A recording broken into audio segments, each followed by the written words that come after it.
আমার পরের বক্তা তৃণমূলের মুখপাত্র অরূপ চক্রবর্তী। শুভ সন্ধ্যা। আজকে এবিপি আনন্দের যুক্তিতর্কের সব দর্শককে, আজকের যে আলোচনার মূল ক্যাচলাইন তার দুটো অংশ। একটা মুখ্যমন্ত্রী এবং প্রধানমন্ত্রীর বৈঠক, যেটা কোট অ্যান্ড কোট এবিপির ফ্রেমিংয়ে যে সেটিং কিনা। দ্বিতীয় কথা, ইন্ডিয়া জোটের মুখ হিসেবে মল্লিকার্জুন খার্গের নাম। আমি প্রথমে মার্জনা চেয়ে নিচ্ছি। আমি সাধারণত আগে নিজের বক্তব্য দিয়ে শুরু করি, তারপরে অন্যরা যেটা বলেছেন বলার চেষ্টা করি। কিন্তু আজকে যেহেতু আমার আগে মোটামুটি সব রাজনৈতিক দলের বক্তারাই বক্তব্য রেখে গেছেন, আমি শেষ থেকে শুরু করি। প্রদেশ কংগ্রেস মুখপাত্র হিসেবে একজন বললেন, সুমন, আপনাদের চ্যানেলও মাঝে মাঝে অভিযোগ করে যে রাজনৈতিক দল নাকি ভোটের সময় ডামি ক্যান্ডিডেট দাঁড় করায়। তা আমি জানতাম না যে ডামি মুখপাত্র হয়, কারণ কে কোন দলের মুখপাত্র গুলিয়ে যাচ্ছিল। গোটা রাজনৈতিক বক্তৃতা 12 মিনিটের মধ্যে 11.5 মিনিট শুধু তৃণমূলের সম্পর্কে গালিগালাজ শুনে গেলাম। মুশকিলটা হচ্ছে, সৌম্যই এত বড় বড় কথা বললো 1925 সাল থেকে কংগ্রেসের ইতিহাস। আমি তো জানি অ্যালান অক্টাভিয়ান হিউমের সময় থেকে কংগ্রেস 1885 সেই লেগাসি বহন করে চলেছে। তো এত বড় বড় কথা, এত জ্ঞানগর্ভ উপদেশ, এটা আমাদেরকে না শুনিয়ে সোনিয়াজি আর রাহুলজিকে শোনালেই তো পারে। সমস্যাটা হচ্ছে যে প্রদেশ কংগ্রেসের অবস্থাটা হচ্ছে, দেখবেন ওই বড়লোক জমিদার বাড়ি আগে ছিল না, বড়লোক জমিদার বাড়ির গেটের বাইরে দেখবেন কিছু নায়েব গোমস্তা দারোয়ান গোছের লোক দাঁড়িয়ে থাকতো, যারা গায়ে মানে না আপনি মুরুল। সেই জমিদারের এস্টেটের কি সিদ্ধান্ত হবে, সেই সিদ্ধান্তটা নিতেন জমিদার। ঠিক যেরকম ভাবে আজকে কর্পোরেটের সিদ্ধান্ত নেন কর্পোরেটের সিইও, অধস্তন যারা HR এর ডেস্কে বসে থাকেন বা বাইরে সিকিউরিটির ডেস্কে বসে থাকেন, তারা যেমন সেই সিদ্ধান্ত নেওয়ার অধিকারী নন, কর্পোরেটের সিইও সিদ্ধান্ত নেন কারণ তিনি সবচেয়ে ভালো বোঝেন কোম্পানির জন্য কোনটা সবচেয়ে বেশি কার্যকর।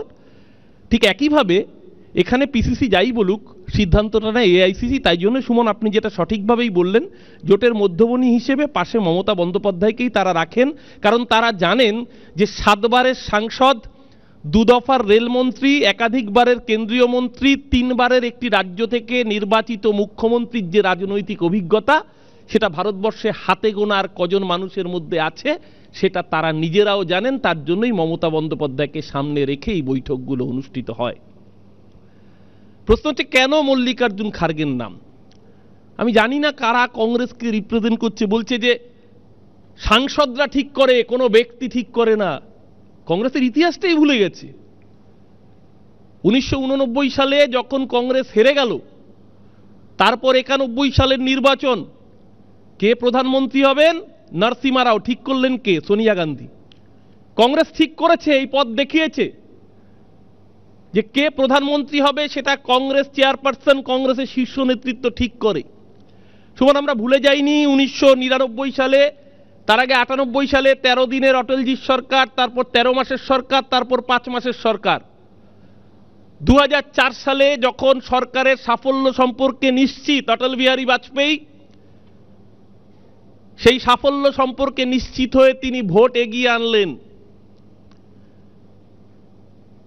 শাইনিং ইন্ডিয়া ক্যাম্পেনে ভোট এগিয়ে এলো, সেই নির্বাচনে বিজেপির ভরাডুবি ঘটল। উল্টো দিকে কংগ্রেসের মেজরিটি না হলো, কংগ্রেসের নেতৃত্বে গভর্নমেন্ট ফর্ম হলো UPA 1 বামপন্থীদের সমর্থনে। সেই সরকার লড়েছিল নির্বাচন সোনিয়া গান্ধীকে কংগ্রেস চেয়ারপারসন হিসেবে মুখ করে। স্বতঃসিদ্ধভাবে সোনিয়া গান্ধীর প্রধানমন্ত্রী হওয়ার কথা ছিল। সেদিনকে সোনিয়াজি তিনি জানিয়েছিলেন, আমি অন্তরাত্মার ডাকে সাড়া দিয়ে আমি নিজে প্রধানমন্ত্রীর পদ গ্রহণ করছি না। সেদিনকে মনমোহন সিংকে কংগ্রেস প্রস্তাব দিয়েছিল প্রধানমন্ত্রী আসন অলঙ্কৃত করবার জন্য। হ্যাঁ, কংগ্রেস ঠিক করে, কংগ্রেসের চেয়ারপারসন কনভেনশন অনুযায়ী। আর যখন আজকে ইন্ডিয়া জোটের কথা বলা হচ্ছে, এই জোটে কংগ্রেসকে সেই স্টেক নিতে হবে, কারণ সারা ভারতবর্ষের বুকে বিজেপির পরে বৃহত্তম জাতীয় দলের নাম কংগ্রেস, এটা অস্বীকার করার কোনো জায়গা নেই। আজকে আপনি বলতে পারেন কেন খারগেজির নাম প্রস্তাব করলেন, কেন খারগেজির নাম নয়? অনেকে বলছেন, আপনার চ্যানেলেও দেখলাম কালকে অনেকে বলেছেন যে কেন রাহুল গান্ধীর নাম নয়। এটা কি তাহলে মমতা ব্যানার্জির কোনো কৌশল? না, রাহুল গান্ধী তো নিজেই আসতে চাননি। এমনকি যে কংগ্রেসের প্রেসিডেন্সিয়াল ইলেকশন, হ্যাঁ কংগ্রেসের ইলেকশনে ডেমোক্রেসি ছিল, কংগ্রেসের সিলেকশন হয়নি। কংগ্রেসের ইলেকশনে কংগ্রেস প্রার্থী হিসেবে, সভাপতির প্রার্থী হিসেবে যেরকম মল্লিকার্জুন খার্গে লড়েছিলেন, তার উল্টো দিকেও প্রার্থী দাঁড়িয়েছিল, হেভিওয়েট প্রার্থী। রাহুল গান্ধী সেই নির্বাচনে সরাসরি খার্গেজিকে সমর্থন করেছিলেন। তো রাহুল গান্ধীর প্রার্থী মল্লিকার্জুন খার্গে তিনি নির্বাচনে জিতে, ভোটাভুটিতে, মাথায় রাখবেন পৃথিবীর নাকি সর্ববৃহৎ দল বিজেপি, তারাও কিন্তু ইলেকশন করে না, সিলেকশন হয়েছে। তাদের জেপি নাড্ডা সভাপতি ইলেক্টেড নন, সিলেক্টেড, নামেই ইলেকশন, কার্যত সিলেকশন। কিন্তু কংগ্রেস তো ইলেকশন লড়ে তাকে নির্বাচিত নেতা বানিয়েছে।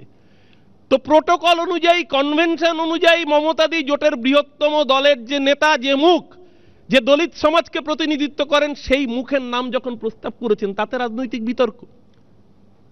আসলে রাজনীতি থাকলে বিতর্ক করতে হবে, তার জন্য রাজনৈতিক বিতর্ক হয়।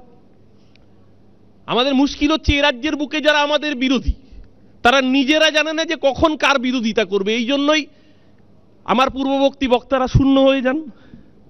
এই যে তন্ময় বাবু হঠাৎ করে বলছেন বৈঠক করলেন কেন, কেন বেরিয়ে আসলেন না? আরে সংসদীয় গণতন্ত্রে দুই রাষ্ট্রপ্রধান এবং রাজ্যের প্রধান প্রশাসকের মধ্যে কথা চালাচালি হবে না, কনভারসেশন হবে না? ডেমোক্রেসির বেসিক শর্তটাই তো তাই। মমতা ব্যানার্জি 11 জন এমপি নিয়ে, আরে যদি সেটিং হতো তাহলে তো একা গিয়ে বৈঠক করতেন, 11 জন এমপি নিয়ে গিয়ে বৈঠক করতেন না। কেন করছেন? তৃণমূল কংগ্রেস তার আগে একাধিকবার নিজের ন্যায্য দাবি জানিয়েছে। মমতাদি চিঠি লিখেছেন, আমাদের পঞ্চায়েত মন্ত্রী চিঠি লিখেছেন, আমাদের সেক্রেটারিরা কেন্দ্রীয় মন্ত্রকে গিয়ে যোগাযোগ করেছেন। তারপরেও যখন এ রাজ্যের ন্যায্য প্রাপ্য টাকা ছাড়েনি, অভিষেক বন্দ্যোপাধ্যায়ের নেতৃত্বে আমরা দিল্লিতে গিয়ে আন্দোলন করেছি। তারপরে এ রাজ্যের বুকে আন্দোলন হয়েছে, এখানকার গভর্নর তিনি চিঠি লিখেছেন যেদের টাকা প্রাপ্য বকেয়া মিটিয়ে দেওয়া হোক। তার ফলো আপ হিসেবে মমতা বন্দ্যোপাধ্যায় আজকে বাংলার মানুষের দাবি নিয়ে গেলে সেটা হচ্ছে সেটিং। সুমন বললেন সঠিকভাবে 2022-এর কথা, আমরা সবাই সেটাই বলতাম। 2022-এ পিনারাই বিজয়ন, আমরা বাঙালি বিরিয়ানি খেতে ভালোবাসি, বিশ্বাস করুন বিরিয়ানির প্যাকেটে বাঙালি মাংসের থেকেও আলু বেশি ভালোবাসে, অনেক বাঙালি, আমি অন্তত বেশি ভালোবাসি। কিন্তু বিরিয়ানির প্যাকেটে সোনা দেখলে আমার একদম পছন্দ হবে না। সোনা বাড়ি থেকেও পড়তে পারে, কিন্তু বিরিয়ানির প্যাকেটে সোনা দেখলে আমি তীব্রভাবে বিরোধিতা করব। সেই বিরিয়ানির প্যাকেটে সোনা পাচারের অভিযোগে অভিযুক্ত গোল্ড স্মাগলিং কেসে শুধু তাই বললে থামলে চলবে না সুমন।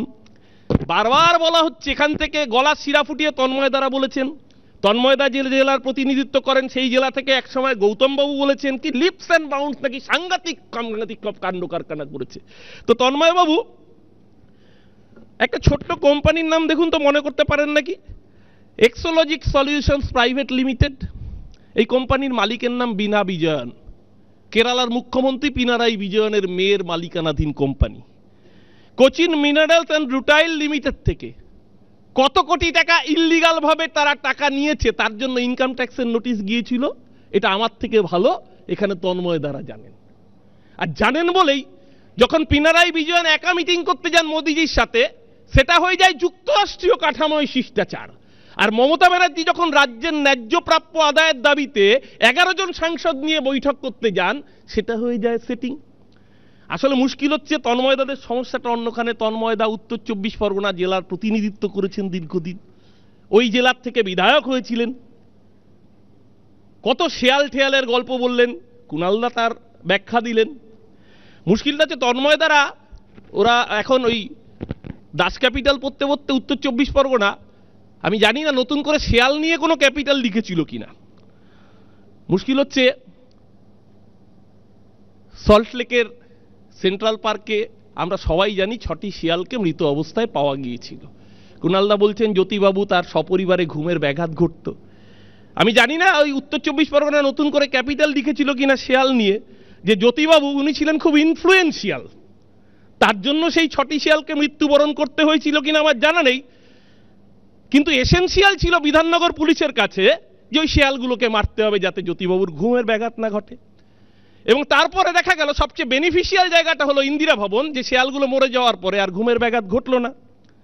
এর মাঝখানে একটা কমার্শিয়াল অ্যাঙ্গেল এলো, যে অ্যাঙ্গেলে সংবাদ মাধ্যমের কাছে বেশ খাদ্য এলো, সেই খবর পরিবেশিত হলো এবং সংবাদপত্রের বিক্রি বাড়লো। কিন্তু মাঝখান থেকে সবচেয়ে ক্রুশিয়াল জায়গা চলে গেল সেই শেয়ালগুলো যাদের জীবনের বিনিময়ে জ্যোতিবাবুর ঘুমটা নিদ্রাটা নিশ্চিত হয়েছিল। তাই আমি বলছি শেয়ালের গল্প যত কম বলা যায়, এই খ্যাকশিয়ালের গল্পগুলো বাংলার মানুষ জেনেছে বলেই আর ওই শেয়াল আর কুমিরছানার গল্পে ভুলছে না, তাই আপনারা শূন্যে পর্যবসিত হয়েছেন। শ্রমিকদা বলছিলেন জোট কি? ওরে বাবা, শ্রমিকদা তো মোটামুটি সিলসিলা থেকে কহনা পেয়ার হ্যায় সবেতে ঘুরে গেলেন। শ্রমিকদা, তখনও আপনাদের পার্টি প্রতিষ্ঠা হয়নি, তখনও জনসংঘ, সেবারই দেখিয়ে দিয়েছিলেন ৭৭-এ জোট কাকে বলে। আর তারপরে ধরুন ওই যে আপনি বলছিলেন না হাম দো হামারে দো ৮৪, তারপরে ৮৯ কিরকম ২টা ৮৩টা লাভ দিয়ে ৮৫ হয়ে গেছিল, মনে আছে? কেন হয়েছিল তার আগে? জোট কি? ওই যে শহীদ মিনার ময়দানে জ্যোতি ভিপি বাজপেয়ী, আমরা হলাম ৩ ভাই, রাজীব গান্ধী নিপাত চাই, গলি গলি মে শোর হ্যায়, বোফোর্স গান্ধী চোর হ্যায়। কার্গিলের যুদ্ধটা বোফোর্স কামান দিয়ে আমরা জিতেছিলাম, কিন্তু রাজীব গান্ধীর গায়ে চোরের তকমা যারা লাগিয়েছিলেন, আপনি এবং আপনার পাশে বসা তন্ময় ভট্টাচার্যরা সেদিনকে এক হয়ে রাস্তায় নেমেছিলেন। হামদো হামারে দো আর থাকেনি। বিজেপির উত্থান, তারপরে বাবরি, তারপরে আজকে বিজেপি। ভুলে যাবেন না আজকে ৩০৩-এর দম্ভ আপনাদের। ইন্দিরাজির কাছেও ৩৫৩ ছিল, রাজীবজির কাছে ৪১৫-র মেজরিটি ছিল। মানুষ দম্ভকে মনে রাখেনি, ঠিক যেভাবে আমরা ২৩৫, ওরা ৩০, কে রুখবে আমাদের মনে রাখেনি, তার জন্যই আজকে শূন্য করে দিয়েছে। আজকে যারা দম্ভের জোরে, আজকে যারা ভাবছেন যে পার্লামেন্ট থেকে সংসদকে বের করে দিয়ে, সাংসদদের বের করে দিয়ে খালি পার্লামেন্টে ন্যায় সংহিতা পাস করাবেন, যেভাবে কৃষি বিল গায়ের জোরে পাস করিয়েছিলেন, পেরেছিলেন দেশের কৃষকদের আটকাতে? রাস্তায় পেরেক পুঁতে দিয়েছিলেন যাতে ট্রাক্টর দিল্লিতে ঢুকতে না পারে, আমার দেশের অন্নদাতারা যাতে প্রতিবাদ জানাতে না পেরে। দেশের মানুষের চাপে কৃষি বিল প্রত্যাহার করতে বাধ্য হয়েছিলেন, আগামী দিনও বাধ্য হবেন। আগামী দিন সারা দেশের মানুষ দেখছে। এখানে ডক্টর সরকার বললেন যে শিক্ষা, স্বাস্থ্য, কর্মসংস্থান, এগুলো নিয়ে যত কথা বলা হয় তত ভালো। আর এগুলো নিয়ে কথা বলেছে বলেই তো মমতা ব্যানার্জির সরকারকে বাংলার মানুষ বারংবার নির্বাচিত করেছে। যখন মমতা ব্যানার্জির সরকার বাংলার গরিব মানুষের পাশে দাঁড়িয়েছে, এরা বলেছে রেভরি পলিটিক্স, এরা বলেছে ফ্রিবিস, দেশের প্রধানমন্ত্রী থেকে শুরু করে বিরোধী দল। আর যখন কদিন আগে নির্বাচন হলো ৫ রাজ্যে, আমরা দেখলাম মধ্যপ্রদেশে শিবরাজ সিং চৌহান আর কমলনাথের মধ্যে প্রতিযোগিতা, নিলামে দর হাঁকার মতো দর হাঁকছে। লাডলি বেহেনা স্কিম, এ রাজ্যে লক্ষ্মীর ভান্ডারে গরিব মেয়েরা টাকা পাচ্ছে, ওখানে বিজেপি বলছে ও 1000 দিলে, কংগ্রেস বলছে আমি 1250 দেবো, 1500, 3000 অব্দি দর কষাকষি খেলা চলছে, কে কত টাকা দেবে। গরিব মানুষের পাশে দাঁড়াতে হবে। যখন মমতা ব্যানার্জি বলো এই কাজ করেছে, আমরা দেখেছিলাম নোবেলজয়ী অর্থনীতিবিদ অভিজিৎ বিনায়ক বন্দ্যোপাধ্যায় থেকে অমর্ত্য সেন, তারা বারবার বলেছিলেন রুরাল ইকোনমিকে জোরদার করতে গেলে গ্রামীণ মানুষের হাতে অর্থ পৌঁছে দিতে হবে। তখন হয়ে যাচ্ছে ফ্রিবিস। আজকে রাজস্থানের ভোট, বলছে ভোটে জিতলে 450 টাকা করে রান্নার গ্যাস দেবো যদি বিজেপিকে ভোট দাও। তো ভাই সারা দেশে তো জিতে বসে রয়েছে, সারা দেশের মানুষের থেকে 1000 টাকা দিয়ে রান্নার গ্যাস কেন কিনতে হচ্ছে? দেশের মানুষ এই প্রশ্ন করবে না? সুমন দুবার বেল বাজিয়ে দিয়েছে। আমি শুধু কুণালবাবুকে বলবো, এই রাজ্যের সরকার, মমতাদির সরকার বাংলার গরিব মানুষের পাশে, প্রান্তিক মানুষের পাশে আছে বলেই বাংলার মানুষের আজও ভরসা লক্ষ্মী ভান্ডার, কন্যাশ্রী, রূপশ্রী, স্বাস্থ্যসাথী। আমি শুধু বেসরকারি হাসপাতালগুলোর কাছে অনুরোধ করব, তারা যেন স্বাস্থ্যসাথীর পেশেন্ট আসলে একটু কম ফিরিয়ে দেন, যাতে যত বেশি সম্ভব তারা ভর্তি করানোর ব্যবস্থা করেন। তাহলে দেখবেন এই প্রকল্প আরও ভালোভাবে বাংলার মানুষের মুখে হাসি ফোটাবে।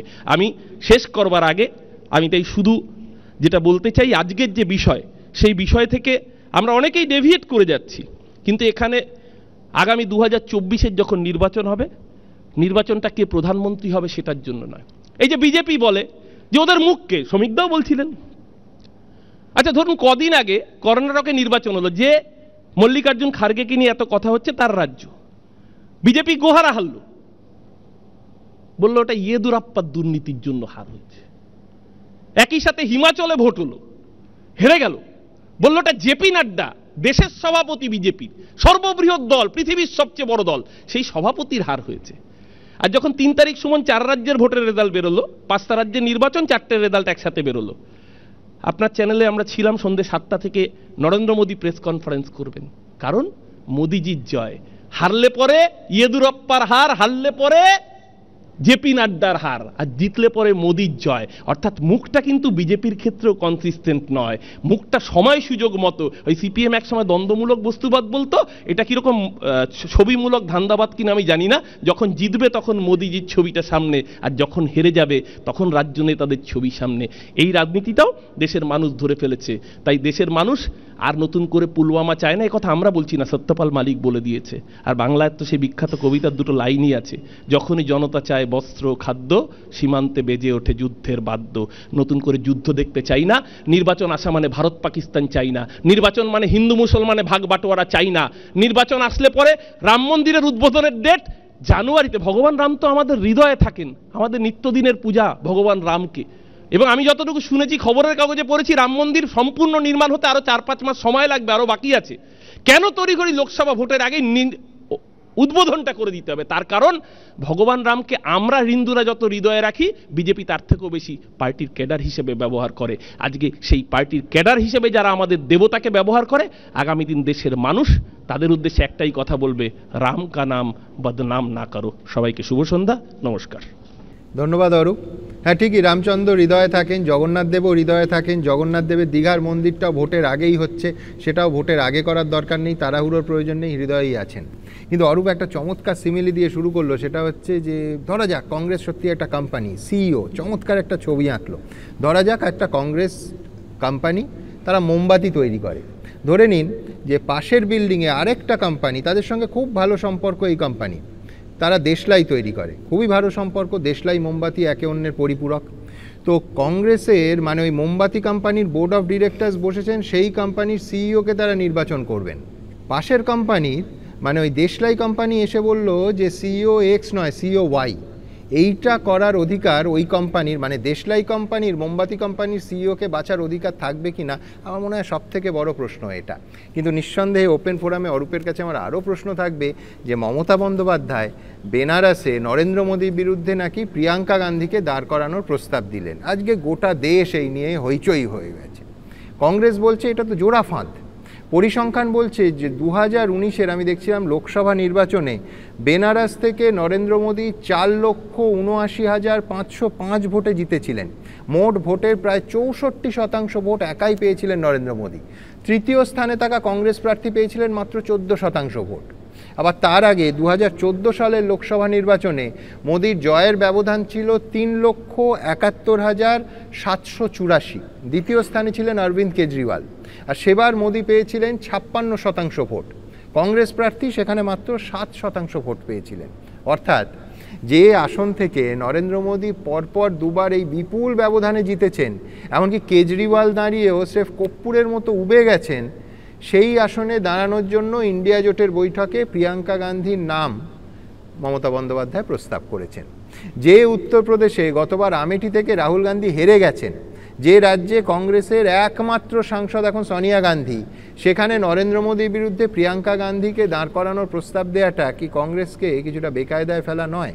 কারণ দুটো, এক, কঠিন সিটে দাঁড়িয়ে হারার সম্ভাবনা প্রবল, আর দুই, যদি কংগ্রেস এই প্রস্তাবে রাজি না হয়, যেটা হওয়ার সম্ভাবনা খুবই কম, তাহলে কংগ্রেস বিরোধীরা এইটা বলার সুযোগ পাবে যে আসলে মোদীর মুখোমুখি হতে গান্ধী পরিবার ভয় পাচ্ছে। এই ধাঁধার উত্তর অবশ্য তৃণমূল আর কংগ্রেসই দিতে পারবে, অর্থাৎ অরূপ আর সৌম্যরাই দিতে পারবে। যাই হোক, আমার পরের বক্তা জাদ মাহমুদ। সকলকে শুভ সন্ধ্যা। আজকে যে বিষয়ে আমাদের বিতর্ক চলছে, সেই বিষয় থেকে মানে চারজন যারা আসল প্লেয়ার, আমি বলছি না, এটা শ্রমিকদা এবং কুণালদা বলে দিয়েছেন যে চারজন রাজনীতিবিদ হচ্ছেন আসল প্লেয়ার, আমরা তিনজন নকল। আমরা পাশ থেকে দাঁড়িয়ে দেখতে গিয়ে দেখছি বিষয়টা নানান দিকে চলে গেছে। আজকের যে বিতর্কের বিষয়, অরূপদা ঠিকই বলেছেন যে এক হচ্ছে সেটিং আর 2 নম্বর হচ্ছে জোট। আমি চেষ্টা করব এই দুটোর মধ্যেই নিজের বক্তব্যকে সীমিত রাখার। শেক্সপিয়ারের হ্যামলেটে একটা খুব বিখ্যাত লাইন আছে, something is rotten in the state of Denmark. এই লাইনটার অর্থ হচ্ছে যে যখন কোনো একটা কথা উঠছে, যখন মানুষের মনে প্রশ্ন জাগছে, তার মানে কিছু একটা আছে। কেন এই কথা বলছি? এই কথা এই জন্যে বলছি যে স্বপন দাশগুপ্ত, বিজেপির রাজ্যসভার সাংসদ, তাকে টেলিগ্রাফে লিখতে হচ্ছে যে মোদি এবং মমতার সেটিং এটা হতেই পারে না। তথাগত রায়ের বক্তব্য এলো, তথাগত রায় টুইট করে প্রধানমন্ত্রীকে টুইট করে বলছেন যে কলকাতা শহর সরগরম, যে প্রধানমন্ত্রী এবং মুখ্যমন্ত্রীর মধ্যে একটা সেটিং হয়েছে, আপনাকে প্রমাণ দিতে হবে যারা বিজেপি কর্মীদের হত্যা করেছে আপনি তাদের পাশে নেই। ইনফ্যাক্ট এই কয়েকদিন আগে আনন্দবাজারে দেখলাম মুখ্যমন্ত্রীকে নিজে বলতে হয়েছে যে আমি সেটিং টেটিং করি না, আমি যেখানে ফিট হই সেখানে থাকি, আমার সঙ্গে লোকে সেটিং করতে আসে। মোদ্দা কথা হচ্ছে যে পশ্চিমবঙ্গে এবং নাগরিক সমাজে এই ধারণাটা প্রচলিত হয়েছে, সঠিক না ঠিক সেটা আমরা পরে জানবো, একটা সেটিংয়ের গল্প তৈরি হয়েছে। কিন্তু কেন আমাদের মনে, যারা আমরা সাধারণ নাগরিক, যারা আমরা রাজনীতিবিদ নই, কেন আমাদের মনে এই প্রশ্নটা জাগছে? আমি ধরিয়ে দেওয়ার চেষ্টা করছি। আমার মনে হয় এটা আমাদের সবার মনে জেগেছে। দেখুন, আমরা রাজনীতির মধ্যে আমাদের বিচরণ নয়, আমরা হচ্ছে এই সুমনদা এবং এবিপি আনন্দ এই সব চ্যানেলের খবর শুনি এবং খবর শুনে রাজনীতি সম্পর্কে জানতে পারি। সেই রাজনীতির খবরে সবচেয়ে বড় মেগা সিরিয়াল হচ্ছে ইডি সিবিআই এর তদন্ত। সেই 2015 সাল থেকে, তারও আগে 15, 16, 14, হ্যাঁ, তখন থেকে খালি আমরা শুনছি এই ইডি টিম এলো, এইখানে ইনভেস্টিগেট করলো। আমার সাংবাদিকদের জন্য মন খারাপ করে যে ওরা সারাদিন খালি দৌড়ে বেড়ায়। ঠিক বাংলা সিরিয়াল যেমন 6 মাস না দেখে আবার আপনি বসলে বুঝতে পারবেন কার সঙ্গে কার ঝগড়া চলছিল এবং কে বাড়ি ছেড়ে চলে যাচ্ছে, এই ইডি সিবিআই এর তদন্তটা একদম সেরকম। আজকে বাসে ট্রামে লোকজন এটা বলে যে নারদা সারদা এগুলো কি হলো, সব ছেড়ে দিন। আপনাদের সবার মনে আছে রাজীব কুমারের কথা, না ভুলে গেছেন? একজন আইপিএস অফিসার, কলকাতার পুলিশ কমিশনার, যাকে সিবিআই অ্যারেস্ট করতে এসেছিল, মুখ্যমন্ত্রী সঙ্গে সঙ্গে ছুটে গেছিলেন এবং তারপর সিবিআই এর লোকজনের সঙ্গে কলকাতা পুলিশের ধস্তাধস্তি হয়েছিল, মনে পড়ছে? ধর্মতলায় একটা।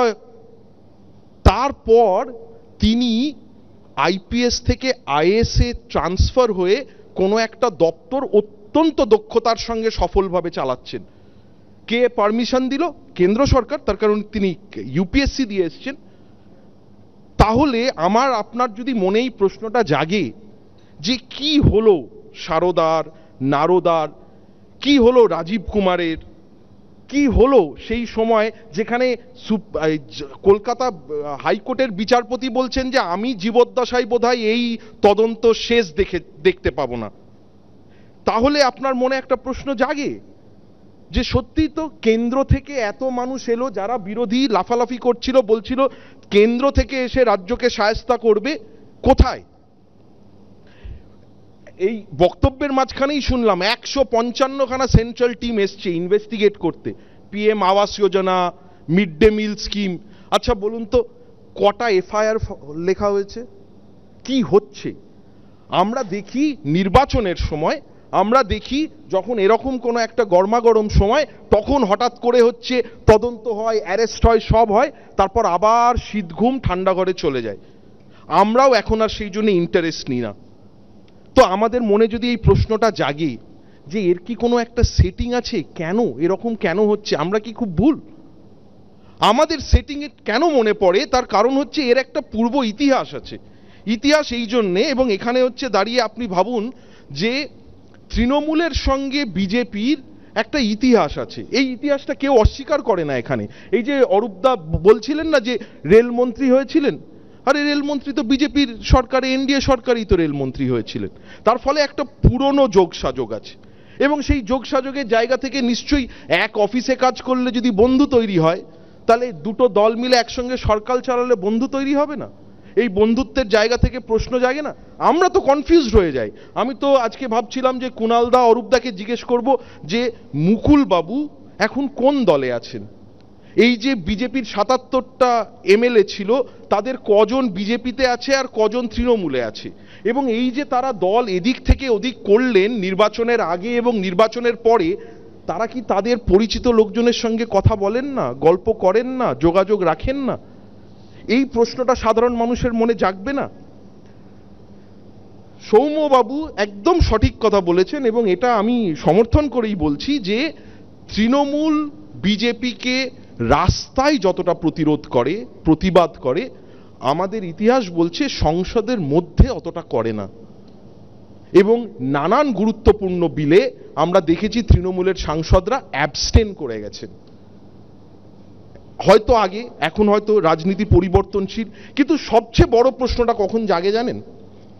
একটা বই লিখেছে স্নিগ্ধেন্দু ভট্টাচার্য বলে একজন সাংবাদিক, মিশন বেঙ্গল বলে, এবং সেই বইয়ে দেখাচ্ছে যে কিভাবে তৃণমূলের সাথে সাথে তৃণমূলের রাজত্বকালে, তৃণমূলের শাসনকালে কিভাবে পশ্চিমবাংলায় আরএসএস এর শ্রীবৃদ্ধি ঘটেছে। এবং তারা দেখাচ্ছে, এবং এখানে তন্ময়দাও বললেন, 8,000 সরকারি স্কুল যদি বন্ধ হয়ে যায় আর 3,500 আরএসএস পরিচালিত একল বিদ্যালয় যদি পশ্চিমবঙ্গে তৈরি হয়, যেখানে শিক্ষকরা পয়সা দিয়ে হচ্ছে শিক্ষকতা করতে আসেনি, সমাজের জন্য করতে এসছেন, তারা পড়াতে আসছেন, তার কারণ সেটাকে তারা তাদের রাজনৈতিক দায়িত্ব মনে করেন, তাহলে ছেলেমেয়েরা কোন স্কুলে যাবে? আজকে দাঁড়িয়ে ইন্ডিয়া টুডের কনক্লেভে মুখ্যমন্ত্রী বলে দেন যে আমি আরএসএস এর বিরোধিতা করছি না, আরএসএস এ ভালো লোক আছে, আমি বিরোধিতা করছি বিজেপির। আচ্ছা বলুন তো, এ কথা শুনলে তো ঘোড়ায়ও হাসবে। আরএসএস এর নানান সংগঠনের মধ্যে রাজনৈতিক সংগঠনটার নাম, যারা নির্বাচন প্রতিদ্বন্দ্বিতা করে, তার নাম হচ্ছে বিজেপি। মতাদর্শগত জায়গায় যারা সরকার ক্ষমতায় থাকবে না, কিন্তু যারা হচ্ছে দেশের জন্য কাজ করবে, এ তো আরএসএস এর বহুদিনের পরিকল্পনা। দিলীপ বাবু আরএসএস থেকে এসছেন, নরেন্দ্র মোদী আরএসএস থেকে এসছেন। এই যে একটা কথা যেখানে দাঁড়িয়ে মুখ্যমন্ত্রী বলছেন যে আরএসএস ভালো, সেখানে দেশপ্রেমিক আছে, বিজেপি খারাপ, কখনো কখনো উনি আরএসএস এর কাছে আবেদন করে বলছেন যে খারাপ লোকেদের থেকে বাঁচান দেশটাকে, এইখানে মনে শঙ্কাটা তুলে দেয় যে হয়তো বা সেটিং আছে। এবং সেই সেটিংটা আমরা কখন দেখতে পাই না, সেটিংটা আমরা দেখতে পাই একটা রাজনৈতিক ভাষ্যে। সেই ভাষ্যটা কি?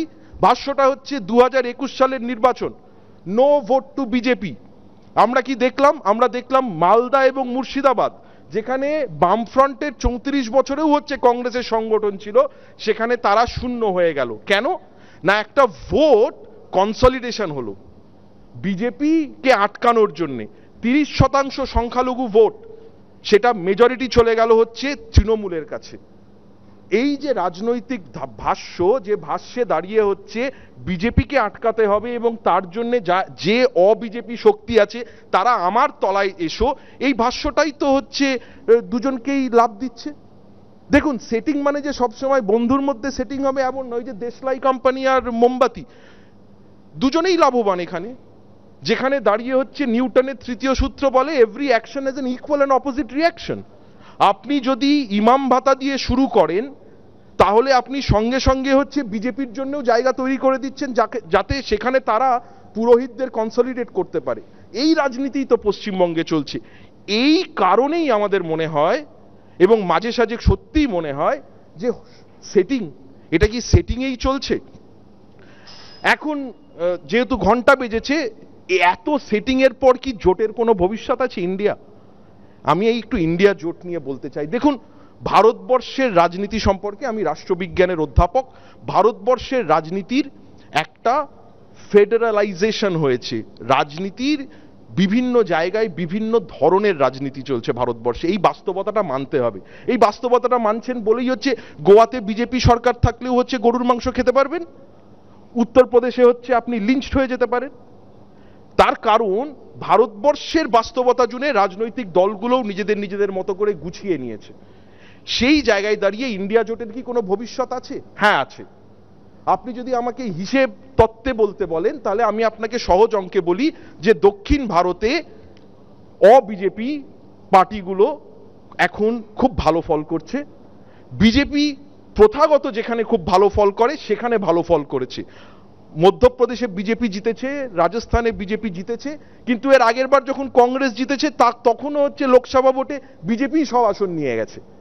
তার ফলে বিজেপি এখানে রাজ্য সরকার করেছে বলে লোকসভায় তাদের আসন আর বাড়বে এমনটা না, বরঞ্চ আসন কমার সম্ভাবনা আছে। বিহারের জন্য আসন কমার সম্ভাবনা আছে।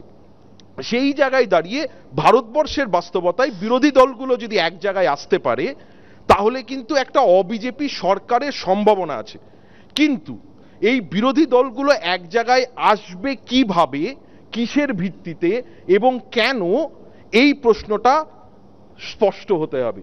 এই যে ধরুন মল্লিকার প্রিয়াঙ্কা গান্ধী, এক্ষুনি সুমন বলছিলেন প্রিয়াঙ্কা গান্ধীকে কন্টেস্ট করতে বলেছেন নরেন্দ্র মোদীর এগেনস্টে। এই মুহূর্তে ভারতবর্ষের সবচেয়ে পপুলার প্রাইম মিনিস্টার হচ্ছে নরেন্দ্র মোদী, সবচেয়ে পপুলার লিডার। এটা অস্বীকার করা যায়, আপনি মোদীকে পছন্দ না করতে পারেন, কিন্তু ভদ্রলোকের একটা পপুলারিটি আছে। আপনি এবার দাঁড় করিয়ে বলছেন যে আমার সঙ্গে যদি খেলতে হয় তাহলে ওর বিরুদ্ধে লড়ো। তো ডেভিডের সঙ্গে গোলায়াতকে লড়িয়ে দিচ্ছেন, নিয়ে বলছেন তোমাকে মোড়ে প্রমাণ দিতে হবে তুমি আমার সঙ্গে লড়ছো। এটা জোটের সদিচ্ছা হতে পারে না। ঠিক তেমনই হতে পারে না যদি বলা হয় মমতা ব্যানার্জিকে লড়তে হবে নরেন্দ্র মোদীর বিরুদ্ধে, প্রমাণ দিতে হবে যে তিনি পশ্চিমবঙ্গের নেত্রী। জোট করতে গেলে যে বাস্তবতায় জোট করতে হবে, সেই জায়গায় আলাপ আলোচনা করে রাজ্যভিত্তিক জোট করতে হবে।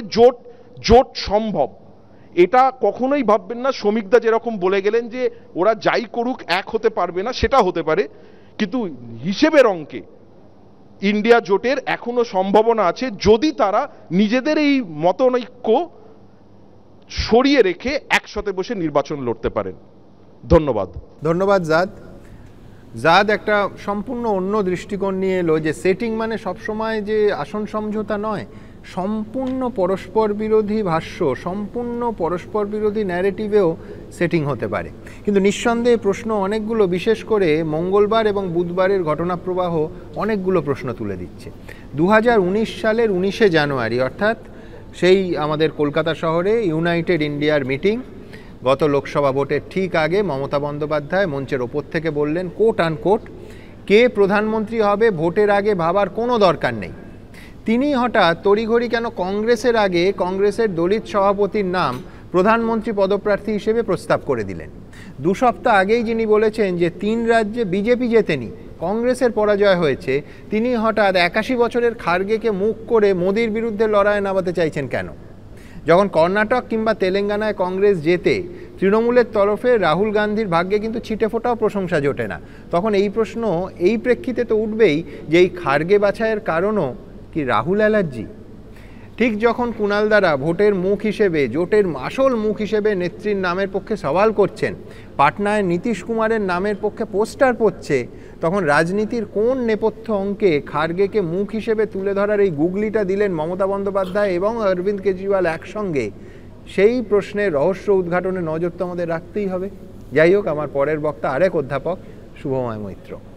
সুপ্রভাত। না মানে মার্কিন দেশ থেকে যারা দেখছেন তাদের জন্য বলছি আর কি। এই যে বিভিন্ন তো রাজনীতির বিভিন্ন সময় আসে এবং সেই সময়ে জটায়ু কখনো তৃণমূল, কখনো বিজেপি, কখনো সিপিএম, কখনো কংগ্রেস, কখনো মোগল, কখনো রাজপুত। তবে শেষমেশ কিন্তু জটায়ু এবং আমরা বাঙালিরা সবাই ফেলু মিত্তিরেরই দলে, এই নিয়ে কোনো সন্দেহ নেই।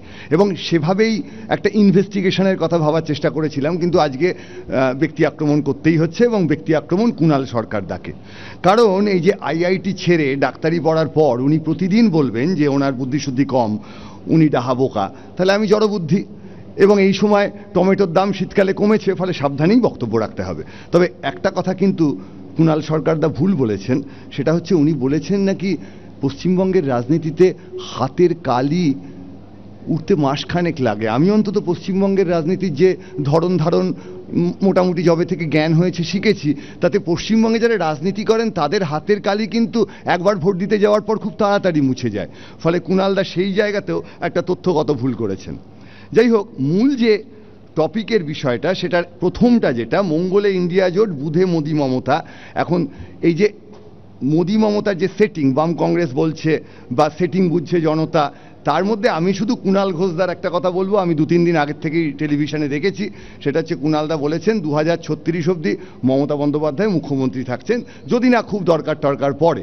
ফলে সেদিক দিয়ে নরেন্দ্র মোদী যে প্রধানমন্ত্রী থাকছেন এই হিন্টস আছে। কুণালদা অন্য কথা বলতে পারেন।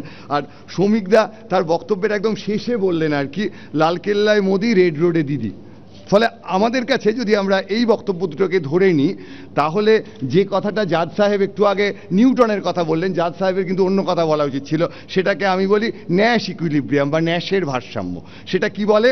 আপাতভাবে অসহযোগী দুটি দল আর কি, যারা অন্যের কৌশলের ওপর ধারণা করে চেষ্টা করে যে নিজের যে কৌশল কতটা ভালোভাবে পরিবর্তন করে এবং করতে গিয়ে বুঝতে পারে তারা একটা অপটিমাম কন্ডিশনে আছে, তাদের আর সেই জায়গা থেকে কোনো পরিবর্তন করে লাভ লাভ নেই, সেটাই হচ্ছে ভারতবর্ষের বিজেপি এবং পশ্চিমবঙ্গের তৃণমূল। আসনের হিসেব থেকে আপনি যদি খুব গুছিয়ে দেখেন তাহলে খুব পরিষ্কারভাবে দেখবেন বিজেপির মূল শত্রুকে। একদিকে যদি বিজেপিকে দেখেন, অন্যদিকে বামপন্থী সিপিআইএম দলগুলি। ফলে বিজেপি কাকে ধ্বংস করতে চাইবে? বিজেপি ধ্বংস করতে চাইবে সিপিআইএমকে, সিপিআইএম ক্ষমতা এলেও বিজেপিকেই ধ্বংস করতে চাইবে। এটা খুব স্বাভাবিক বিষয়, কারণ তাদের যে নীতির দ্বন্দ্ব।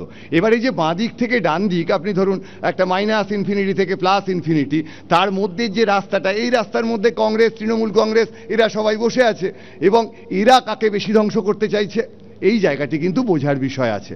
এবং সেই জায়গাতে দাঁড়িয়েই তৃণমূল কংগ্রেসকে ধ্বংস করতে চাইছে কিনা সেটা বোঝা খুব শক্ত, কিন্তু তৃণমূল কংগ্রেস ভীষণভাবে অস্বস্তিতে ফেলতে চাইছে কংগ্রেসকে। তা না হলে অবশ্যই মমতা বন্দ্যোপাধ্যায় বলতে পারতেন নরেন্দ্র মোদীকে দক্ষিণ কলকাতায় এসে দাঁড়াতে, তার বদলে তিনি প্রিয়াঙ্কা গান্ধী কোথায় দাঁড়াবেন সেটা ঠিক করছেন। শ্রমিকদের সঙ্গে আলোচনা করে নিশ্চয়ই এই কাজটা করতে পারতো তারা, তাই নরেন্দ্র মোদী কোথায় দাঁড়াবেন।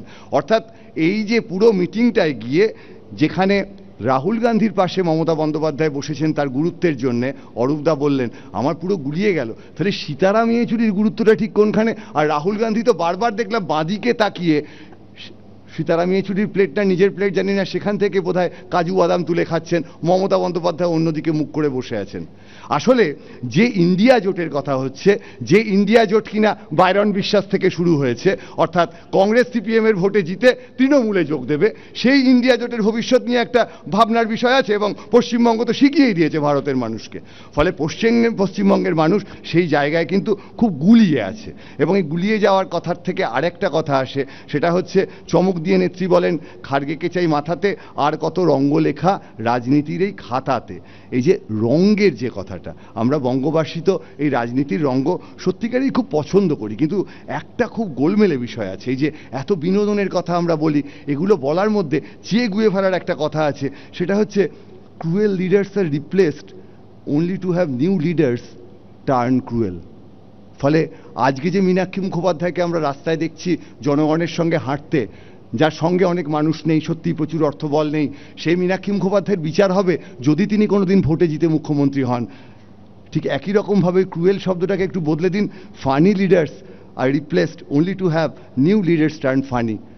অটোক্র্যাটিক দিয়ে বদলে দিন, autocratic leaders R replaced only to have new leaders turn autocratic.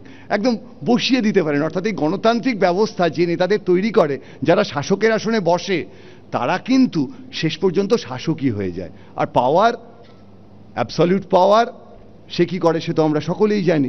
ফলে এই জায়গায় দাঁড়িয়ে ভারতবর্ষের গণতান্ত্রিক প্রেক্ষিত যদি বজায় রাখতে হয়, তাহলে কিন্তু আলোচনায় ওই আমরা যারা ফেলুদার পক্ষে, আমাদের কিন্তু সবসময় বক্তব্য রাখতে হবে শাসকের বিরুদ্ধে। সেই জায়গায় আমাদের নজর রাখতে হবে শাসকের বিরুদ্ধে।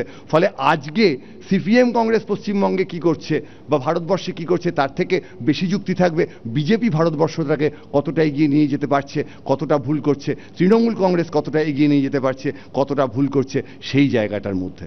এবং সেই জায়গায় দাঁড়িয়ে ইন্ডিয়া জোটের গণ্ডগোলটা কি হচ্ছে? ইন্ডিয়া জোটের যে গণ্ডগোলটা হচ্ছে সে তো হ্যাপি প্রিন্সের গল্প, আপনারা সবাই জানেন। সেই মূর্তি যখন ভেঙে চুরমার হয়ে গেছে, তখন যেই যাচ্ছে বলে ওখানে আমার মূর্তি করে দে। আরে এ তো মহা মুশকিল। মমতা বন্দ্যোপাধ্যায় হয়তো বলতে চাইছে যে আমি প্রধানমন্ত্রী হতে চাই, বললেই তো পারেন। 30টি আসন পেয়ে প্রধানমন্ত্রী কি কখনো কেউ হয়নি? হয়েছে তো। এইভাবে ঘুরিয়ে যে কথা বলা, তাদের জোটের নেতৃত্ব সামনে আসতে হবে তো, আমি নেতা হতে চাই।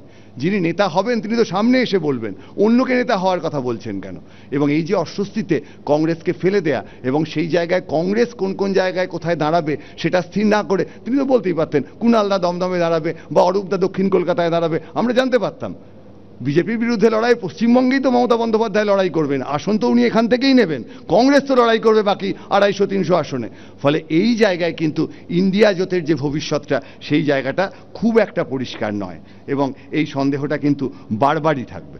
এবং এই জায়গায় দাঁড়িয়ে যে মূল কথাটি কিন্তু আমাদের সামনে আসছে, সেটা হচ্ছে যে রাহুল গান্ধীর পাশে মমতা বন্দ্যোপাধ্যায় এবং সীতারাম ইয়েচুরি, এই বার্তাটা কি সত্যিকারের পশ্চিমবঙ্গের রাজনীতিতে কোনো বার্তা দিচ্ছে? বার্তা খুব সহজ। তৃণমূল কংগ্রেসের সঙ্গে যদি কংগ্রেস যায়, যারা খুব স্বাভাবিকভাবে ন্যাচারাল অ্যালি, সেখানে হয়তো একটা ভালো ভোটের সম্ভাবনা থাকতে পারে। কিন্তু কোনোভাবে, যার সত্যিই কোনো সম্ভাবনা নেই বলে আমি মনে করি, তন্ময়দাও সেই কথা বলবেন যে সিপিআইএম সেই জোটে যেতে পারে না। কিন্তু কোনোভাবে যদি এই জোট হয়, তাহলে সব থেকে বেশি ভোট তো যাবে বিজেপির কাছে। যে সাধারণ মানুষ যারা সিপিআইএম এবং কংগ্রেসের হয়ে তৃণমূলের বিরুদ্ধে লড়াই করছেন, তারা যদি দেখেন সিপিআই এবং কংগ্রেস তৃণমূলের সঙ্গে গিয়ে লোকসভা নির্বাচনে লড়াই করছে, যেখানে তৃণমূল বেশি আসন পাবে এটা মোটামুটি সবাই বুঝতে পারছেন, সেই জায়গায় মানুষের কিন্তু বিজেপির দিকে চলে যাওয়ার সম্ভাবনাটাই বেশি। এবার আমাদের যে রাজনীতির যে প্রেক্ষিতের জায়গা, এই সদ্য যে দেশ পত্রিকাটি বেরিয়েছে, সম্পাদক সুমন সেনগুপ্ত মহাশয় লিখেছেন দুস্থ সময় একটি শব্দ। তিনি যে শব্দটার কথা বলেছেন সেই শব্দটা হচ্ছে গ্যাস লাইট। ব্রিটিশ নাট্যকার প্যাট্রিক হ্যামিল্টন 1938 সাল তিনি লিখছেন গ্যাস লাইট শব্দটা কিভাবে, যে একজন স্বামী তার স্ত্রীকে বারবার বোঝানোর চেষ্টা করছেন যে তুমি আসলে সুস্থ নও, তুমি আসলে উন্মাদ। এই গ্যাস লাইট শব্দটি নিয়ে আলোচনা প্রসঙ্গে সম্পাদকীয় লেখা হচ্ছে যে আমাদের পশ্চিমবঙ্গের রাজনীতিতে কি ধরনের গ্যাস লাইটিং চলছে, কি চলছে।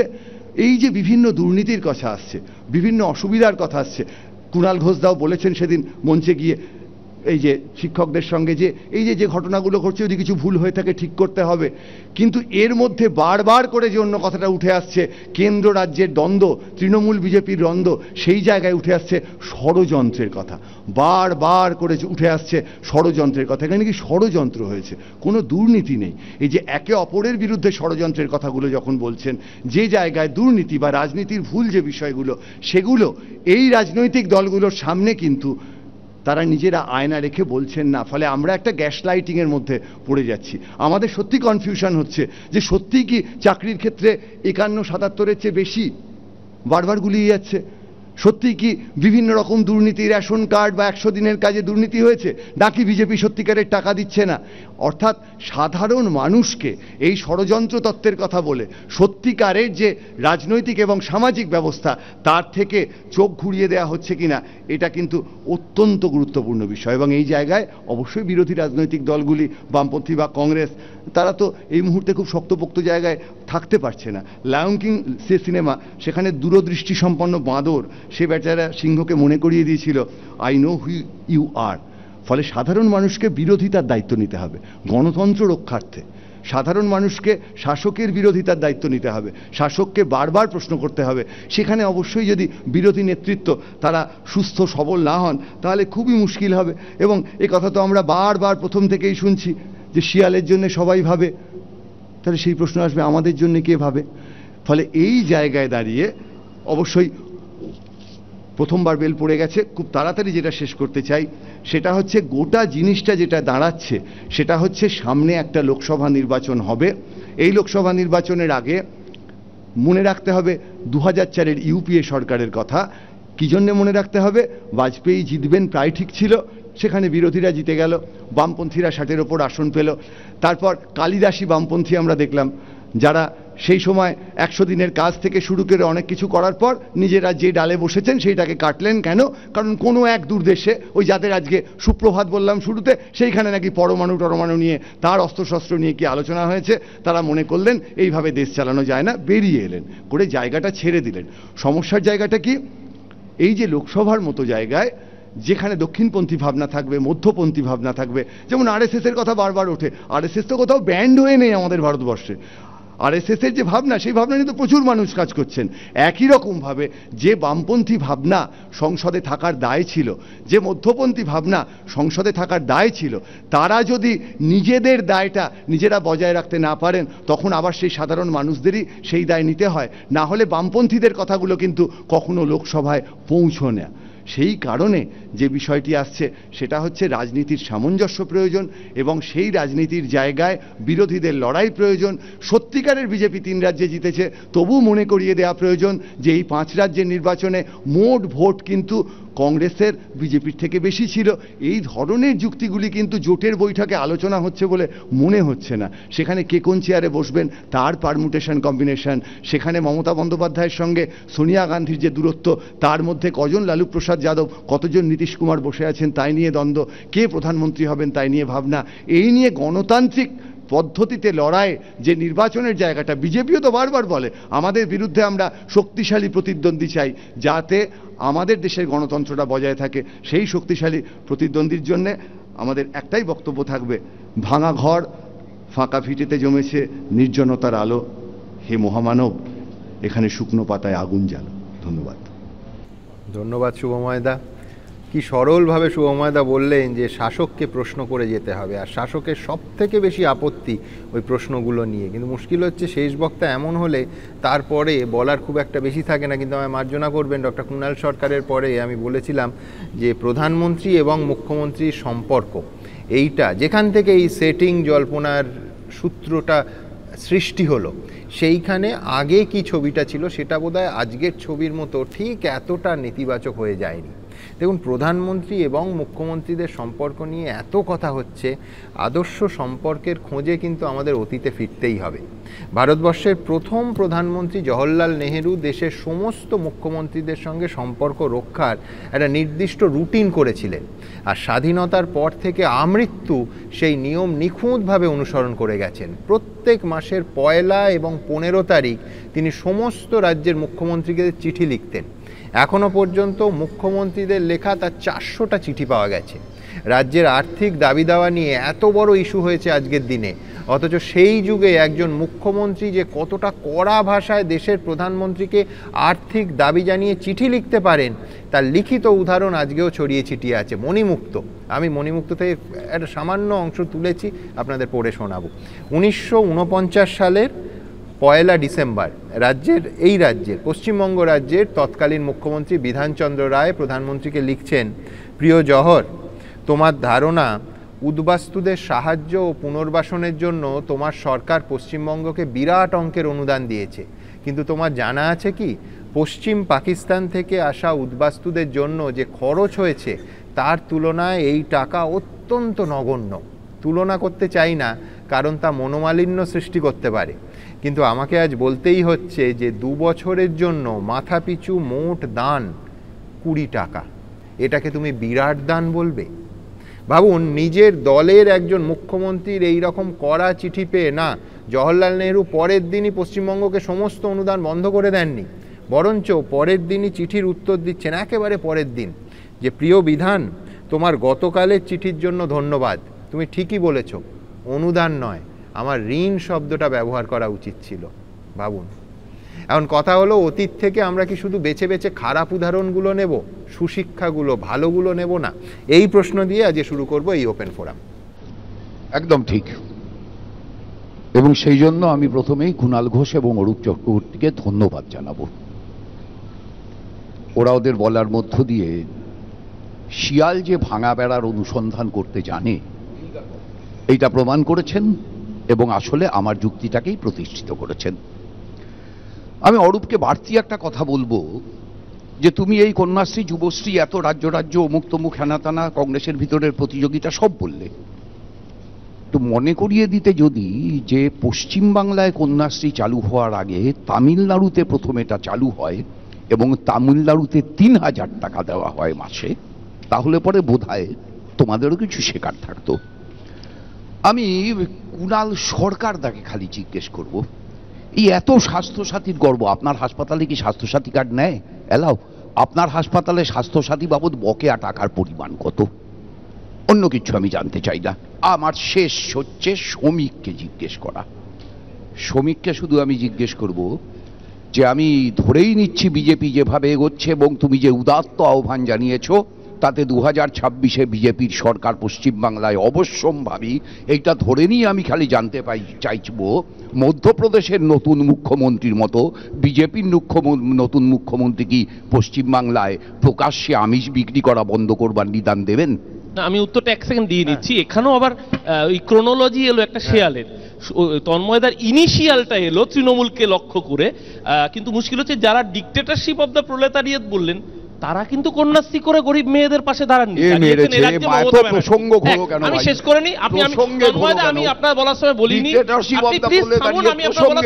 ইনিশিয়ালি এত গায়ে জ্বলছে। এরপর হলো এসেনশিয়াল স্বাস্থ্যসাথীর বিষয়টা।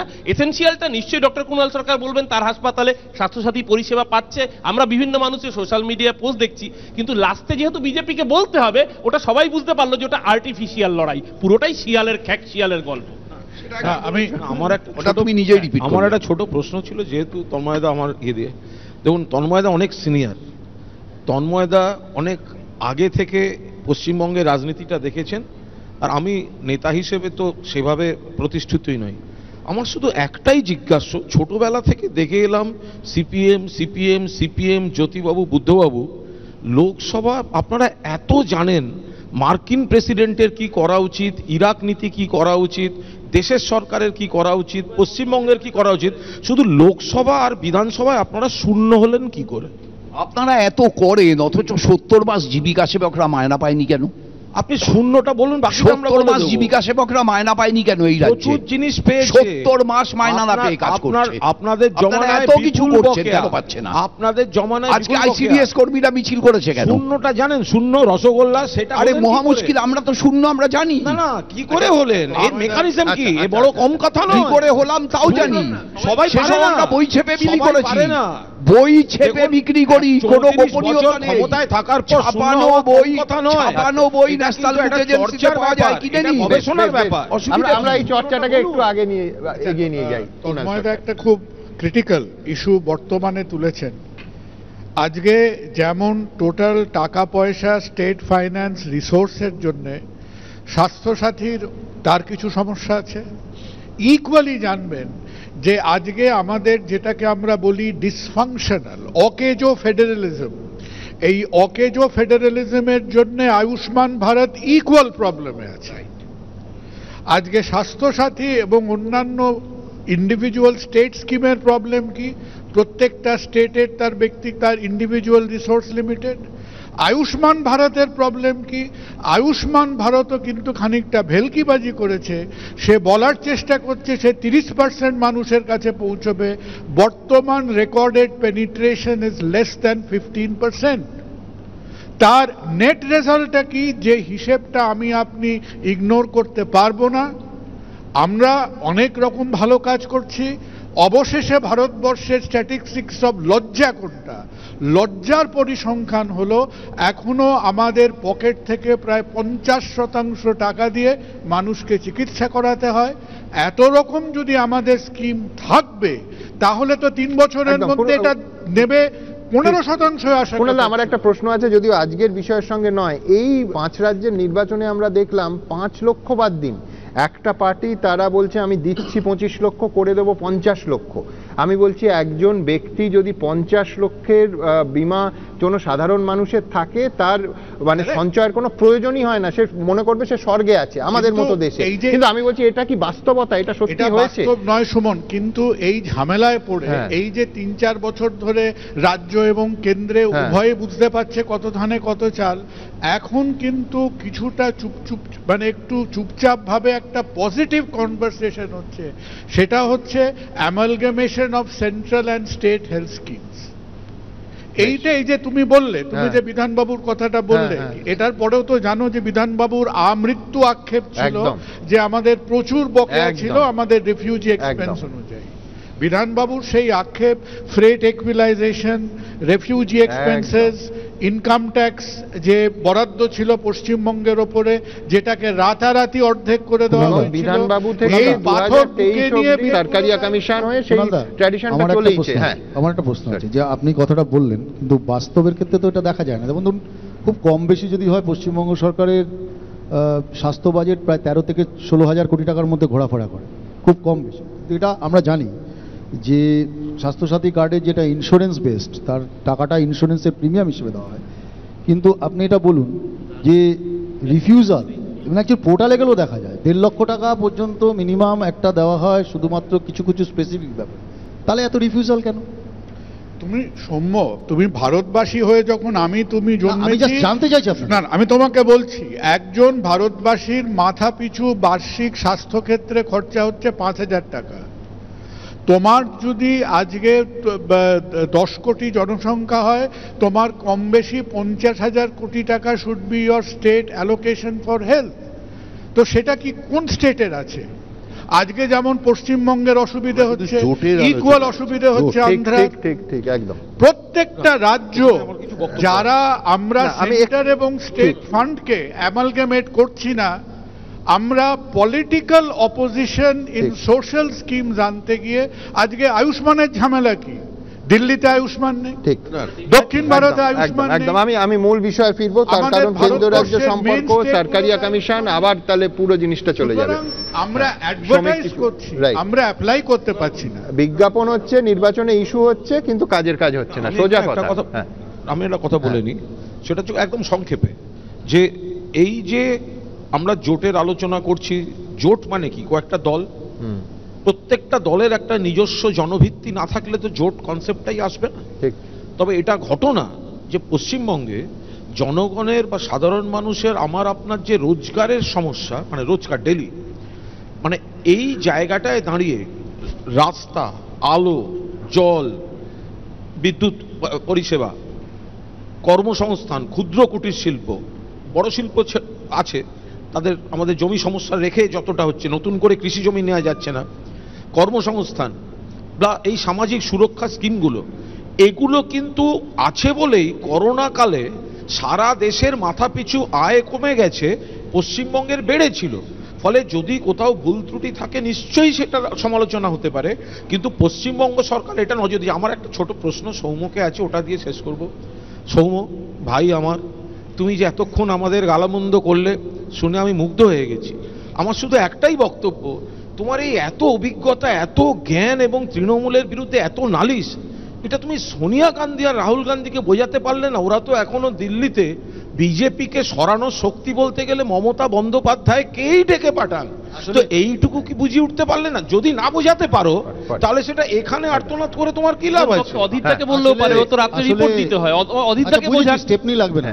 আসলে বুঝেছি, আপনি যেমন বোঝাতে পারেন না, ওই ক্যামাক স্ট্রিট আর কালীঘাটের মধ্যে তফাৎটা সেদিন যখন বসেছিলেন শিক্ষক মহলে, যেরকম আপনি বোঝাতে পারেন না, আমরাও কিছু কিছু ক্ষেত্রে বোঝাতে পারি না। ক্যামাক স্ট্রিট আর কালীঘাট তৃণমূল, আপনি যেমন বলছেন না, কোনো সমস্যা নেই, ক্লোজ করে দিই, ক্লোজ। আপনি যেমন বলছেন না যে কেন্দ্রের কংগ্রেস আর রাজ্য কংগ্রেস, ঠিক সমরূপভাবে ওই কালীঘাটের তৃণমূল আর ক্যামাক স্ট্রিটের তৃণমূলের যেমন কালীঘাট তৃণমূল, ক্যামাক স্ট্রিট তৃণমূল বলে কিছু নেই, আছে তো। আজকেও মমতা বন্দ্যোপাধ্যায়, অভিষেক বন্দ্যোপাধ্যায়, 24 ঘন্টা আগে একজন প্রধানমন্ত্রী। ওইটা বলুন, আপনি যাকে আক্রমণ করছেন, আপনার নেত্রী তাকে পাশে নিয়ে বৈঠক করছেন, সেই যদি যুক্তি হয় তাহলে তো নরেন্দ্র মোদী অনেক আগে তৃণমূল জয়েন করে গেছে, বহুবার। আর আপনিও তাহলে এবিপি আনন্দ জয়েন করে গেছে। একদম। পাশে বসলেই আমি একটু শ্রমিককে নেব, তারপরে দুই অধ্যাপকের কাছে যাব। বেশ, শ্রমিক ভট্টাচার্য হলো, হাসবে। আরে সে তো জানি, কালীঘাট আর কেমন বিষয়টা হচ্ছে একটা জোট। জোট কিসের জন্য? সামনে লোকসভা নির্বাচনের জন্য, এবং জোট হবে কেন্দ্রে। জোটের সিদ্ধান্ত দিল্লিতে বসেই নেওয়া হবে। যত রাজনৈতিক দল আছেন, 28টা রাজনৈতিক দল, তাদের যারা শীর্ষ নেতা, তারা দিল্লিতে বসে ঠিক করবে। এখন প্রশ্ন হলো, আমরা তো শুরু করব পশ্চিমবঙ্গ দিয়ে। আমরা দল হিসেবে তো চাই এখানে একটা সংঘবদ্ধ জোট হোক, কারণ কোনো গণতন্ত্রই সাফল্য পায় না যদি একটা শক্তিশালী বিরোধী দল না থাকে। 1989-এর মতো। শ্রমিকদা প্লিজ, তোমরাও তো এসেছিলে জোট করে, বলছি তো, 14টা আমি বলে শরিক চলে গেছে। আমি বলে দিচ্ছি, তোমরা আসোনি, 13 তোমরা আসোনি, আমি বলে দিচ্ছি ভাই, তোমরা একা আসোনি। আমারটা আমি স্বীকার করছি, তোমার বক্তব্য তো আমি গ্রহণ করছি। আমরা তো বলছি একটা সময় ছিল যখন আমরা কংগ্রেসের বিরুদ্ধে 1:1 জন্য জোট করতাম। আজকে পরিস্থিতির পরিবর্তনে আমাদের 1:1 জোটে নিশ্চয়ই জোট করতে পারে, আমরা তো জোটের বিরোধিতা করছি না। কিন্তু প্রশ্ন হলো যে জোট করতে গেলে কমন মিনিমাম অনেক ধরনের কথা বলছেন, কিন্তু প্রশ্ন হলো যারা জোট করবে, পশ্চিমবঙ্গের মানুষও তাকে জোট চায়।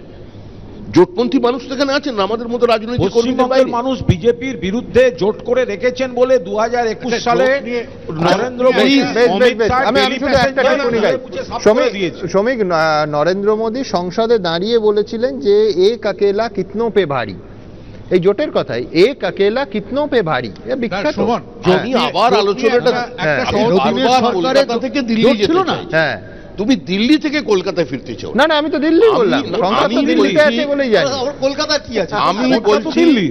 আমি বলছি জোটটা হবে বিজেপি বিরোধী ভারতবর্ষের 28টি রাজনৈতিক দলের মধ্যে। বিজেপি বিরোধী নয়, এনডিএ বিরোধী। আচ্ছা ঠিক আছে, এনডিএ তোমাদের জোট আছে, তোমরা কিন্তু একক শক্তি দেখাতে যেও না।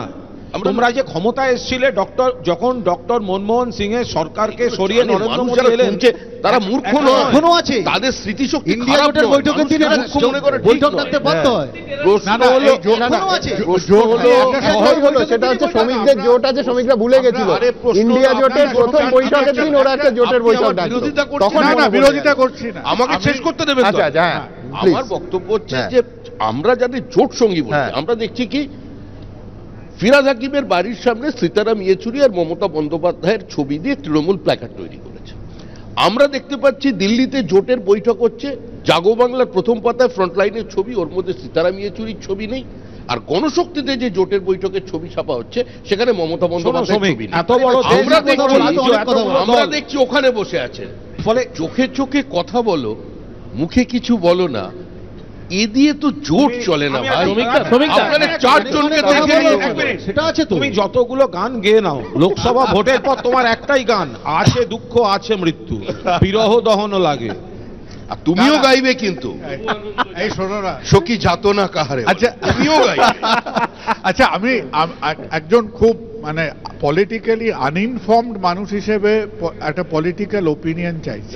এটাই অতি বিনয়ের প্রয়োজন। না আপনার নির্দিষ্ট রাজনৈতিক এক্সপার্টস যে অপোজিশন সিটস টু বিজেপি ভারতবর্ষে হচ্ছে দুটো ক্লাস্টারে। একটা ক্লাস্টার হচ্ছে রিজনাল ক্লাস্টার, যে কোনো আঞ্চলিক শক্তিরা নিজেদের মতো ভাগ করে নেবে, যেমন পশ্চিমবঙ্গে তৃণমূল আর অন্য সব জায়গায়, তামিলনাড়ুতে DMK. The central question is 210টা না 215টা সিট যেখানে BJP and Congress or however 1:1 লড়াই করবে। ঠিক, তাহলে সেই অঙ্কটার মধ্যে না নেবে এই India alliance, pre poll alliance করাটা কি একটা মূর্খমি? এটাই হচ্ছে প্রশ্ন। বেশ, এর প্রশ্নের উত্তর রাজনৈতিক ধারাভাষ্যকার দিতে পারে, কারণ আমরা 2004-এ যে নির্বাচনটা হেরে গিয়েছিলাম সেখানে কংগ্রেসের সঙ্গে বিজেপির যেখানে লড়াই হয়েছিল সেখানে কিন্তু আমরা এগিয়েছিলাম, আমাদের সহযোগী দলের রেজাল্ট ভালো হয়। কিন্তু উত্তরটা ইম্পর্টেন্ট নয়, আগেই শুভময়দা বলেছেন যে প্রশ্ন তোলাটাই মূল ব্যাপার। শোনো, যেটা মানে একটা জায়গায় তো সমস্ত রাজনৈতিক দলের জোট আছে, মানে সেখানেও দুটো শিয়াল আছে আর কি, সেটা হচ্ছে গরিব মানুষের জন্য বেনিফিশিয়াল কাজ করা, সব রাজনৈতিক দল একজোট, আর সেটাই তাদের ফেসিয়াল আর কি। রাজনৈতিক নেতাদের তো ওইটাই ফেসিয়ালটাই আছে যে গরিব মানুষের জন্য কাজ করছি। তা এই জায়গায় দাঁড়িয়ে ইউপিএ সরকারের সময় মানুষের হাতে কাজ দিয়ে টাকা দেয়া হয়েছিল, অর্থাৎ 100 দিনের কাজ এবং তার নিরিখে মানুষের হাতে টাকা। বাকি যত রাজনৈতিক দল দেখছি, সে কর্ণাটকে কংগ্রেসই বলুন আজকের দিনে, বা পশ্চিমবঙ্গে তৃণমূল কংগ্রেস, তারা কিন্তু সরাসরি টাকা দিচ্ছেন, তারা কাজের বিনিময়ে টাকা বা 200 দিনের কাজের কথা, এই কথাগুলো বলছেন না। তাহলে কি সামনের নির্বাচনটা সম্পূর্ণভাবে মানুষকে কাজ না দিয়ে টাকা? সবচেয়ে বেশি সরব তো তৃণমূল। এ রাজ্যের বুকে 100 দিনের টাকা আটকে রাখার দাবিতে এখান থেকে দিল্লিতে পর্যন্ত গিয়ে আন্দোলন করছে তৃণমূল। তারপরে শুভময়দার কি করে মনে হচ্ছে যে তৃণমূল এই নিয়ে কথা বলছে না? আমি জানি না, এটা আমি বুঝতে পারলাম। লক্ষ্মীর ভান্ডারটা কি কাজ করে পাওয়া? লক্ষ্মীর ভান্ডারটা কি কাজের বিনিময়? লক্ষ্মীর ভান্ডার নয়, আমি আপনি বলছেন যে মাস্টারমশাই আপনি শুনুন, কেন তৃণমূল বলছে না এই 100 দিনের টাকা? না, 100 দিনটাকে 200 দিনের কথা বলছে না, যে অন্যায় ভাবে। আজকে আপনি জানেন আমাদের যে এখানে শহরে আরবান, এটা কিন্তু জোট চর্চাকে ঘুরিয়ে দেবার একটা চক্রান্ত, West Bengal urban employment scheme, যেটা সরাসরি স্পন্সর করে স্টেট গভর্নমেন্ট, সেখানে 300 দিন পর্যন্ত হলো এমন কোন রাজনৈতিক ব্যবস্থা তৈরি হয়নি প্রকল্পে মুখ্যমন্ত্রী মমতা ব্যানার্জি পর্যন্ত কাজ পাচ্ছে, যেটা সমস্ত সমস্যার সমাধান করতে পেরেছে, সমস্ত সমস্যার উত্তর দিতে পেরেছে। একটা সোশ্যাল ওয়েলফেয়ার স্টেটে ডোল গিভিং পলিটিক্স থাকবে, কিন্তু ডোল গিভিং পলিটিক্সটাই একমাত্র অর্থনৈতিক উন্নয়নের পথ। আমার মনে হয় এই মতবাদ নিয়ে যারা পৃথিবীতে এগিয়েছিলেন তারা ধাক্কা, সেটা হচ্ছে না, সেটা হচ্ছে না তো। এটা বিরোধীরা দিলে রেউডি আর আমি দিলে জনমুখী, এটাও নিয়ম হতে পারে না। 2 কোটি ফলস রেশন কার্ডের টাকা জ্যোতিপ্রিয় মল্লিকার বাকিবুর রহমানের কাছে, ডোল গিভিং কোথায় হচ্ছে?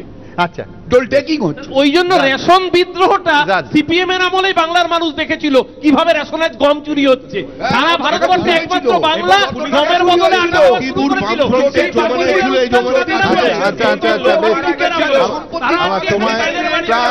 প্রায় শেষের দিকে আমি শুধু নিকিতা কুশ্চেবে সেই কথাটা মনে পড়ছে, এটা বললে সমস্ত রাজনীতিবিদ আমার পেটাবে।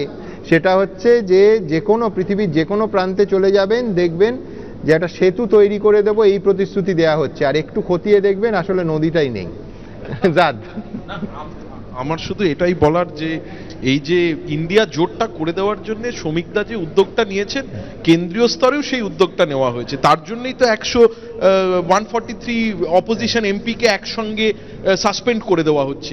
এই যে বিরোধের যে জায়গাগুলো আছে সেগুলো কেন্দ্রীয় বিজেপিও চেষ্টা করছে যে সেটা যেন চলে যায়। মহুয়া মৈত্রকে দিয়ে শুরু করেছিলেন, তারপর আপনার ইউনিভার্সিটিতে আপনি যখন পড়াচ্ছেন কোনো ছাত্র যদি কি আপনার টেবিলের ওপরে দাঁড়িয়ে পড়ে আপনি কি করবেন? না না, ইউপিএ জমানায় তোমরা কি করেছিলে? এটা মনমোহন সিং যখন এটা ঠিক কথা বলেছেন শ্রমিকদা, তখন তখন কি করেছিলে? টেবিলে ওঠোনি, কাগজ ছেড়োনি? শ্রমিকের নিজের চোখে জল ফেলে ওই ডিসরাপশনটাই হচ্ছে সংসদীয় ব্যবস্থার স্পিরিট। প্রধানমন্ত্রী চোখে জল ফেলে যে অনুপ্রবেশকারীদের বিরুদ্ধে অরুণ জেটলির কথা মনে আছে? আজকে বলছে অরুণ জেটলি ডিসরাপশন করতে হবে। অরুণ জেটলি ডিসরাপশনকে প্যাট্রোনাইজ করছে। মুখ্যমন্ত্রী পার্লামেন্টে অরুণ জেটলির দাবিতে দিনের পর দিন ভারতবর্ষের সংসদ বন্ধ ছিল, সেটা মনে পড়ে গেল। কিন্তু এটা মানতে হবে, দেখুন এই হট্টগোলের মধ্যে সবাইকে মানতে হবে যে রাজনীতি মানে হচ্ছে এরকম অপ্রত্যাশিত চমকের খেলা। রাজনীতির গতি প্রকৃতি এবং রাজনীতিবিদদের অবস্থান যে প্রায় দিক বদলায়, তাতে আমাদেরও জীবনানন্দের ভাষায় বলতে ইচ্ছে করে, তোমারে নিয়েছে ডেকে কোন দিকে জানিনি তা। এখন লোকসভা ভোটের আগে জোট রাজনীতির জাহাজ আর কোন কোন বন্দরে ভেড়ে হাওয়া বুঝে আগের জাহাজ ছেড়ে ডিঙি নৌকো করে কেউ আবার বড় জাহাজে চড়ে পড়েন কি না সেটা বলবে সময়। তবে ভোট এগোনোর সঙ্গে সঙ্গে চমকও থাকবে প্রচুর, অন্তত ট্রেলার তাই বলছে। আর আমরা সে সমস্ত কিছু যথারীতি সবার আগে আপনাদের সামনে পৌঁছে দেব। ভালো থাকবেন সবাই, শুভরাত্রি।